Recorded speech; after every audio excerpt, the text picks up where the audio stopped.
High, আজকে বেরিয়ে পড়েছিলাম দক্ষিণেশ্বরের কালী মন্দির যাব বলে। আর এই যে ভোগ, যেটা আমাকে ছাড়ে না আর আমি এনাকে ছাড়ি না। তো রাস্তায় পেয়ে গিয়েছিলাম গরম গরম ভোগ, তার সাথে ঠান্ডা জল আর আম পান্না। আর ওটা খেয়েই সোজা চলে গিয়েছিলাম দক্ষিণেশ্বরে মায়ের দর্শন করতে। আর মায়ের দর্শন করে সোজা চলে গিয়েছিলাম আদ্যাপীঠে ভোগ খেতে। গিয়ে দুটো টিকিট কেটে নিয়েছিলাম, 60 টাকা করে পার পার্সন। 120 টাকার দুটো টিকিট কেটে সোজা চলে গিয়েছিলাম ভোগ খেতে।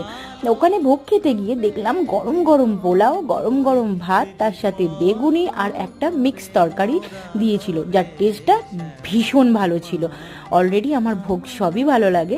তারপর চলে এসেছিল খিচুড়ি, আর তার সাথে দিয়ে দিয়েছিল একটা চচ্চড়ি, ওটাও বেশ ভালো খেতে ছিল।